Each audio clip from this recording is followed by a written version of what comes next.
भारतवर्ष के जितने भी युवा हैं उनके चार्जिंग पॉइंट हैं हमारे बागेश्वर धाम से। देश के लोकप्रिय कथा व्यास पंडित धीरेन्द्र कृष्ण शास्त्री यानी बागेश्वर सरकार की श्रीमद् भागवत कथा का आयोजन मध्य प्रदेश के विदिशा में 7 अप्रैल से 13 अप्रैल तक चला।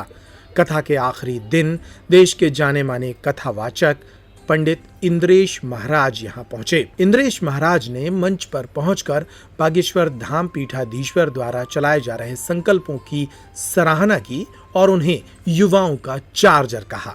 सुनिए इंद्रेश महाराज ने विदिशा में क्या कहा। भक्तों के हृदय पर राज कर रहे हैं, हिंदुओं के हृदय पर राज कर रहे हैं, पूरे विश्व के हृदय पर राज कर रहे हैं, लेकिन हमें ऐसा लगता है युवा होने के नाते भारतवर्ष के जितने भी युवा हैं उनके चार्जिंग पॉइंट हैं हमारे बागेश्वर धाम से। जैसे फोन की बैटरी लो हो जाए तो चार्जर चाहिए, चाहे कितना भी महंगा फोन हो, कितना भी बड़ा फोन हो, चार्जर तो चाहिए।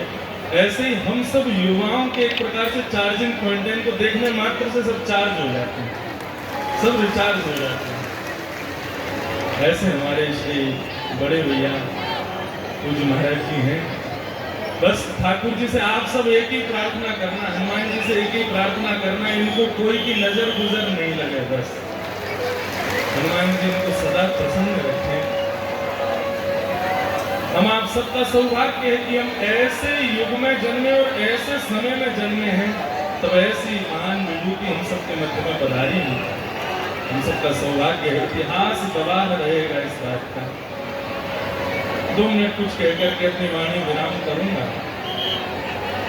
हमारे पूज्य महाराज जी लगभग कथाओं में एक विषय को केंद्र में लेकर के अपने भाव प्रस्तुत करते हैं और विदिशा की इस भूमि में विषय जो लिया वो श्रीमद् भागवत का सारभूत विषय है। अहम भक्त पराधीनो यः स्वतंत्र विवद्विज। भगवान श्रीमद् भागवत में कह रहे हैं कि पूरा विश्व मेरे पर अधीन है, लेकिन मैं अपने भक्तों के अधीन हूँ, अपने भक्तों के पराधीन हूँ। पूरा विश्व मेरे कहने पर, मेरी प्रभुति पर चलता है, लेकिन भक्त जैसे इशारा करें भगवान वैसे क्रिया करते हैं। और अहम भक्त पराधीन का यदि सबसे बड़ा उदाहरण यदि कोई है तो फिर द्वापर की क्या बात करें, त्रेता की क्या बात करें, या आज से 100-500 वर्ष की बात की क्या करें। अहम भक्त पराधीन के सबसे बड़े उदाहरण हमारे पूज्य महाराज जी हैं। बहुत ध्यान से सुनिएगा बात को। क्यों है? हम लोग जीवन में जो कुछ भी भोगते हैं हमारे कर्म का फल है। चाहे वो हमारी पीड़ा हो, चाहे हमारे दुख हो, दारिद्र हो, सब हमारे प्रारब्ध की वजह से हमें प्राप्त होता है। आज बागेश्वर धाम सरकार पीठ पर इतने सारे लोग आते हैं, अपने कष्टों को लेकर के आते हैं, अपने भावों को लेकर के आते हैं। भोग वो वही रहा है जो उसने किया है। बोया बीज बबूल का तो आम कहां से हुए। हमने किया जो है वही हम सब लोग भोग रहे हैं। हमारे जीवन में कष्ट आदि सब हमारे कर्म की गति हमको प्राप्त हो रही है। लेकिन हम सब लोग महाराज जी के पास आते हैं, आकर के एक बार निवेदन करते हैं कि महाराज जी ऐसे ऐसे कष्ट हैं। महाराज जी तुरंत नीचे नीचे नीचे नीचे नीचे नीचे करो और महाराज जी की बात तुरंत मान करके श्री हनुमान जी महाराज कृपा करते हैं। यही तो अहम भक्त पराधीन का पूर्ण रूप में प्रतिफल है। ठाकुर जी बड़े कृपालु हैं, ठाकुर जी बड़े दयालु हैं। मैं भक्तन को दास भगत मेरे मुकुटमणि, हमारे बीच में तो बातें हैं। ऐसे विषय को केंद्र में लेकर के महाराज जी अपने भाव प्रस्तुत कर रहे हैं हमारे आपके सामने। तो बड़ी कृपा है। श्रीमद् भागवत में एक श्लोक है, उस श्लोक का थोड़ा भाव लेके हम अपनी वाणी को विराम करेंगे। महाराज जी से आज्ञा लेकर के प्रस्थान करेंगे। जीवन में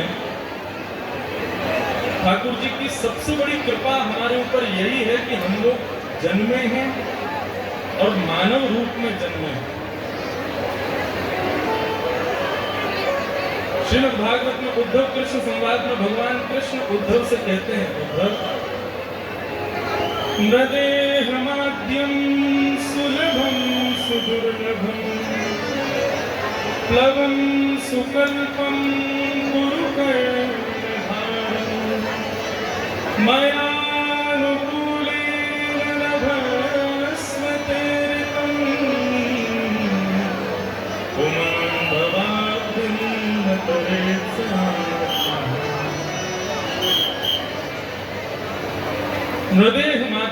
सुलभम सुदुर्लभम।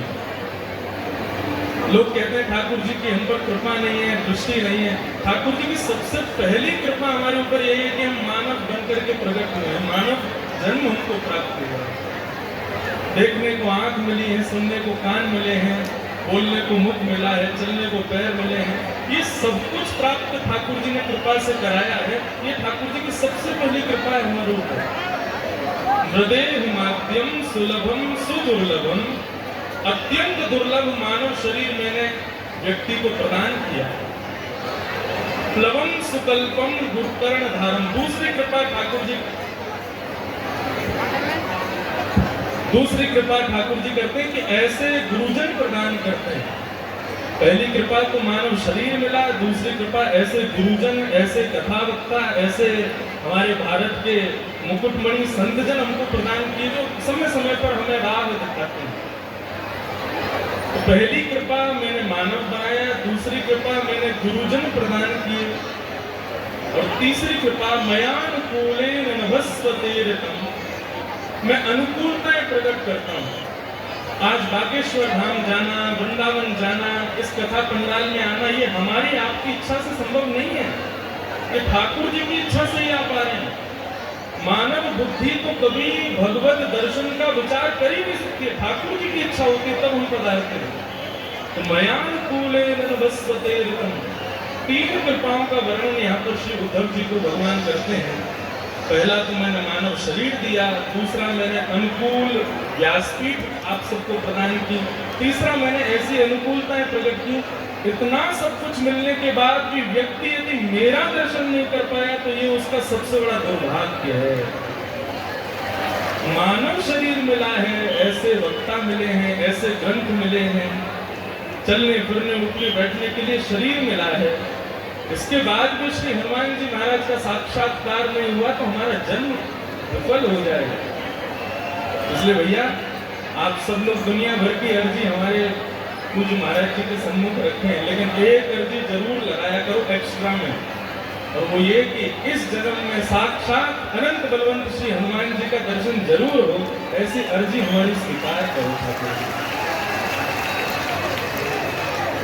और कुछ नहीं चाहिए संसार में, सुख दुख सब अपने कर्म से मिलेगा, लेकिन ठाकुर जी कृपा से मिलेगा। इसलिए आप सब लोगों को बहुत बहुत शुभकामनाएं देते हैं। आप सबके हृदय में श्री हनुमान जी महाराज ऐसे कृपा करते रहें, और एक ब्रजवासी के नाते हमारे भैया को बहुत स्नेह देते हैं, बहुत प्रेम देते हैं। हमारे वृंदावन बिहारी लाल ऐसी कृपा करें कि हमारे बागेश्वर धाम सरकार, देखो हमने हनुमान जी प्रत्यक्ष नहीं देखे, हमने राम जी प्रत्यक्ष नहीं देखे, हमने प्रत्यक्ष ठाकुर जी नहीं देखे, लेकिन हमने प्रत्यक्ष हमारे भैया देखे। कुछ नहीं तो राम जी, ठाकुर जी, हनुमान जी, भोले बाबा, इन सबके थोड़े थोड़े अंश तो ऐसे ही होंगे, कहीं कहीं तो ऐसे ही दिखते होंगे। तो ये आप हम सबका बड़ा सौभाग्य है कि ऐसे महाराज जी हम सब पर कृपा कर रहे हैं। विदिशा वासियों को पुनः पुनः बहुत बहुत बधाई भैया ऐसे मंगलमय आयोजन के लिए।